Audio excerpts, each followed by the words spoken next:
I just, in response to that, want to give a shout out to the badass nuns who support access to birth control. And have been censored and have been like, I don't care. Yeah. Exactly. The Catholic Church has gotten pissed at them, and they're just like, whatever. Go screw yourself. I'm doing the work of the Lord. Yeah, and, obviously... Because it's a social justice issue. Yeah, yeah, and I absolutely understand that not all religious right are Catholics, but I think that the Catholic voters are a very important population for the Democrats to be thinking about. Not that they should be, changing the message or courting them specifically, but, this is a winnable group, right? Catholics should be Democrats based on everything but abortion. And so, in line with sort of what Catholic teaching is on everything else. And so, it feels like birth control is an area where it shouldn't even be a question. This should not be a difficult thing for us to say, yes, we should be providing affordable birth control for everybody.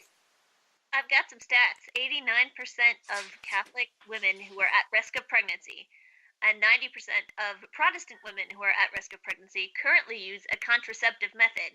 And amongst sexually experienced religious women, 99% of Catholics and Protestants have ever used some form of contraception. So this is something that is pretty, it's pretty universal.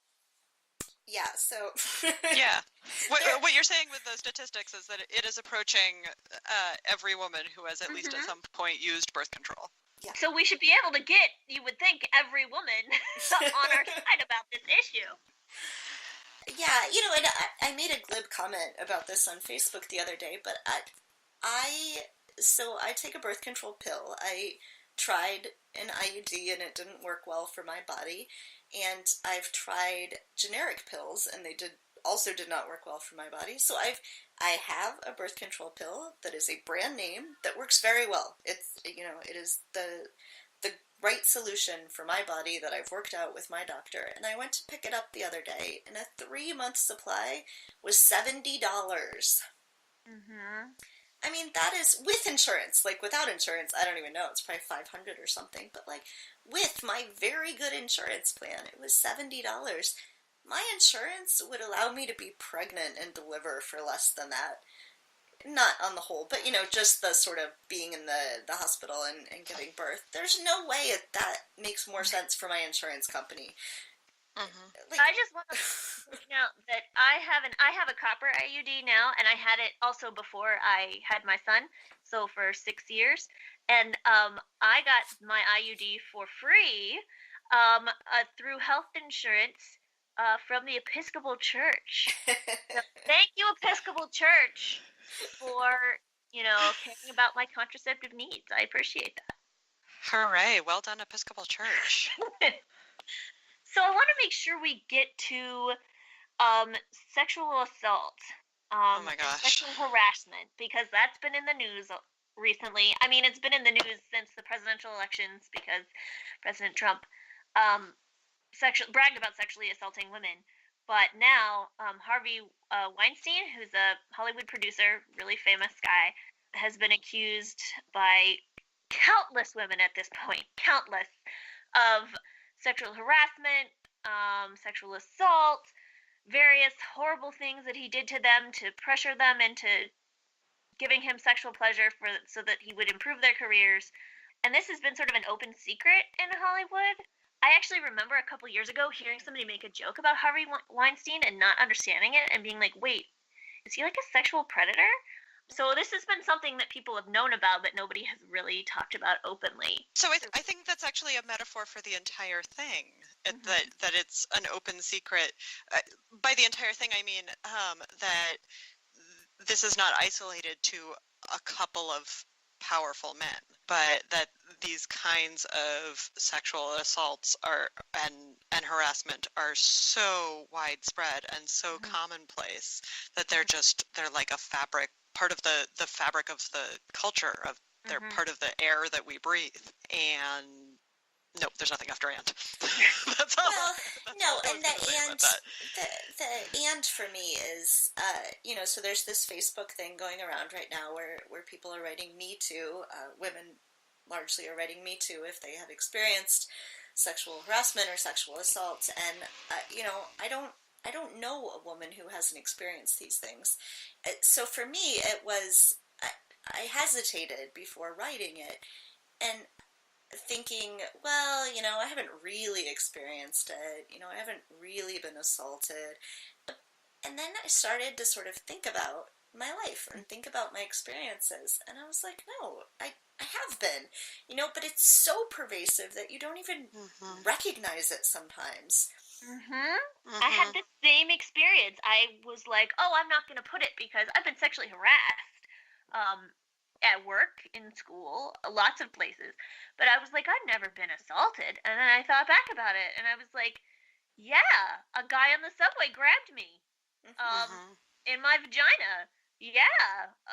A man it was actually in Paris, followed me home and tried to shove me up against a wall and tried to take my clothes off, and I punched him in the face.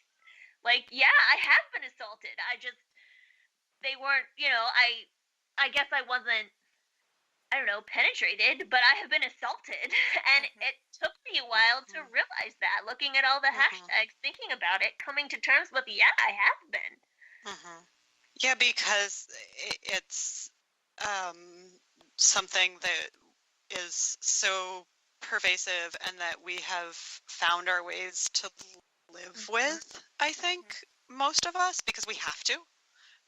Because we have to figure out how to live with those experiences and carry on. I hesitated to make this post, which I also did, because I feel uncomfortable with the framing of it that was around, if enough of us post Me Too, then maybe people will realize what a big problem it is. And I think we should already know what a big problem it is. And also, who are the people that are supposed to suddenly discover that there is sexual harassment? And that's, I guess, actually a genuine question. Is it really that we want other women, or also trans people, gender nonconforming people are disproportionately likely to be affected, that we want them to see that they are not alone? Or is it that we are expecting a particular response from men? I think it was probably intended to see a particular response for men, to be sort of a response to the sort of men's rights activists who say, oh, this is overblown and ridiculous. But I will say it was sort of, I wasn't surprised, but it did make me feel a little less alone about it. Like, it did make me feel like, oh, well, maybe, I don't know how to articulate it, but I did feel sort of connected to people through it. Yeah, I think so too. And I think one of the lessons of the 2016 election is that people were afraid to speak up. So there are these secret Hillary Clinton supporter Facebook groups because people were afraid of, being attacked by both Bernie Sanders supporters and by Donald Trump supporters, and they felt better talking to each other in private groups, and because they were afraid to speak up, a lot of people just thought, well, people don't really like Hillary, and so the burden should not have to be on people who have been victims of sexual assault to talk up about it. It's unfair that that's the case. But if the people who have not been victims, or who don't realize they've been victims, won't realize it any other way, then there is something powerful about doing this. And I can't guarantee it's going to go anywhere. It probably won't, but if even a few women feel more empowered to speak up about their experiences, maybe not publicly, but even to tell, their husbands or wives or whatever, I think it can slowly change a culture. Not all by itself, not just by a bunch of people posting a hashtag on Facebook, but if that then leads to something else. speaking of changing culture, how do we talk to our kids about not necessarily just sexual assault, but like bodily autonomy in general? How do we teach our kids that not only that they have power over their own bodies, but that they don't have power over other people's bodies? I have a lot of trouble with my toddler because he's really handsy, and I don't know, like, I tell him every day, no, we don't touch people without asking them, no, but he can't ask yet, and it's so hard for me to figure out, like, I don't know how I help him understand. Yeah, some of it needs to be, I think, in age appropriate ways. So, you know, yeah, I think what you're doing is the right thing, and saying, sort of setting boundaries, and he will be able to ask at some point, and you've been instilling those values. I think it's also hard sometimes the other way. I find myself playing with my kids in such a way that I then go, wait, what am I doing? If like my 3-year-old's running around the room and I'm like, oh, you gotta kiss me to go by, and then I'm like, wait, that's not appropriate. I shouldn't be encouraging that kind of behavior. But it's hard not to see an innocent little kid and think, oh, we can play this way. So it's just kind of a constant need to be aware of how you talk, how you let other people talk to your kids, how you then encourage your kids to talk. I told the story on our first episode about my now 6-year-old. He was 5 on our first episode. Now he's 6. When we were at the Women's March together, he said, why does that sign say, keep your tiny hands off my pussy? And, I had to have this conversation with him and remind him about bodily autonomy. And, and he got it, but he got it then. And then an hour later was, trying to get this little girl to hug him goodbye before she went home. And you have to sort of constantly come back to, wait, you can't force someone to hug you. And if she wants to, she can. If she doesn't, that's fine. I think doing it in a way that's not preachy, but just becomes sort of, this is who we are. This is what's natural for us. I think that's right, that it has to be age appropriate, and also that it's ongoing.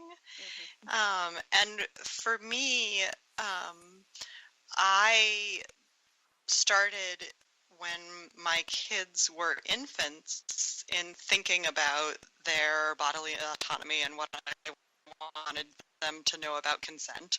And of course, infants don't have a whole lot of opportunity to have informed consent. But it is possible to, even with an infant, start treating them like a full human being and saying to them, like, now I have to change your diaper. This is what's going to happen now. And that kind of way of approaching an infant, then it gradually transitions so that you get to toddler age, and there's lots of challenges. Like, definitely. Your diaper. But let me do where it's possible, what I aim for is to give kids as much choice as possible and control over their own bodies. And that means that, of course, there are questions of health and safety, and there are questions of my own sanity as a parent. But there are lots of places where it turns out that something that feels really important, if I sort of take a step back and give it some space, is actually doesn't have to be a battle for me. And like, no, I guess you don't actually have to have your shoes on right now. Just because I think that this is a shoe time, because that's, that is what people do, is they put on their shoes when they're going out. Okay, if you really want to walk to the car barefoot and I'll carry your shoes, we'll work it out, and then you got to make that choice about your body. That's not always, that's not always possible, but there are a lot of spaces where it turns out that it is possible to let kids have that experience of autonomy over their own bodies, and then it grows as they grow. And I also do a lot of talking with the kids about consent with their peers, and it's it's over and over again, sometimes reminding kids that you have to ask before you give a hug, Mhm. And